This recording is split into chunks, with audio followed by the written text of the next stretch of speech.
예수님은 붙잡히시던 날 그 밤에 제자들과 함께 식사를 하시고 그 이후에 이 제자들의 그 아름다운 모습을 그들 가운데 품으시고 그와 함께 교제하셨다고 성경이 증언합니다.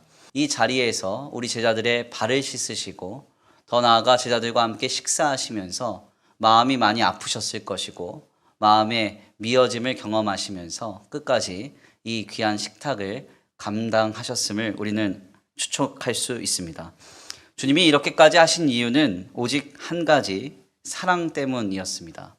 주님은 사랑하셨기 때문에 자신을 팔 유다 앞에서 그를 모른 척하거나 무시하지 않으시고 그와 함께 먹고 마시셨고, 자신을 곧 배반할 제자들 앞에서 주님은 그들을 품으시고 그들과 함께 식탁을 나누셨던 것입니다.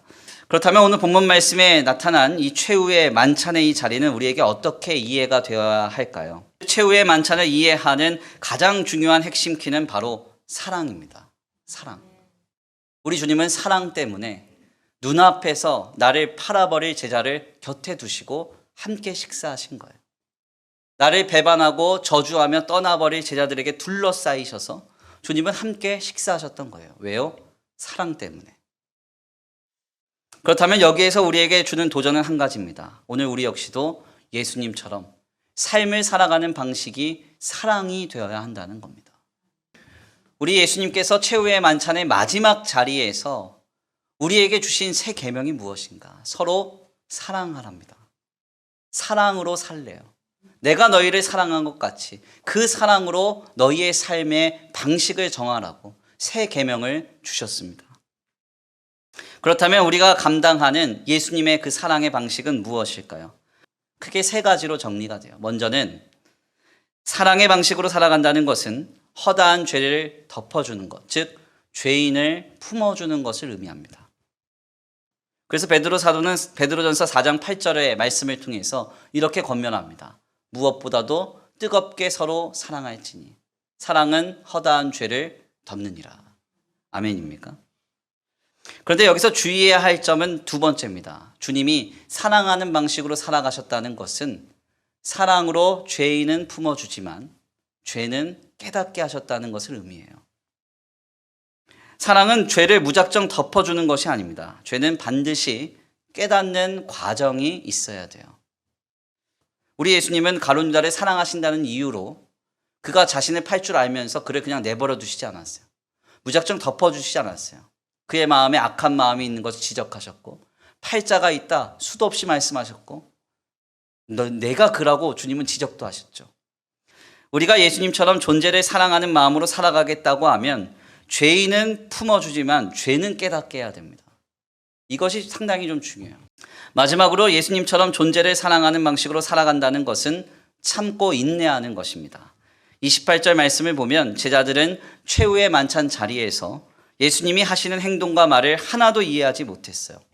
우리 예수님이 얼마나 속상하셨을까요? 3년 동안이나 데리고 다녔는데 죽음 직전의 상황 속에서도 예수님의 말을 하나도 이해를 못하는 겁니다. 죄인은 품어주되 죄는 깨닫게 하면서 우리는 사랑으로 삶을 세워가야 됩니다. 언제까지 이 일을 감당해야 되는가? 변화가 될 때까지. 아멘입니까? 하나님의 은혜의 역사가 결실할 때까지 끝까지 이 길을 가야 되는 것입니다.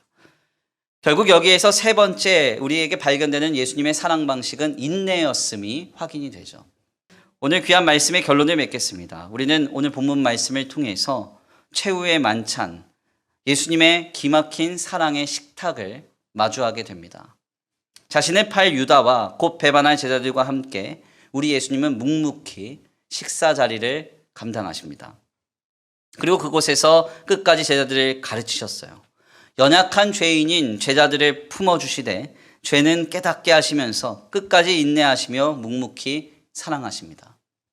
사랑한다는 것은 죄인은 품어주되 죄는 깨닫게 하고 묵묵히 그를 위하여 참아주는 것입니다.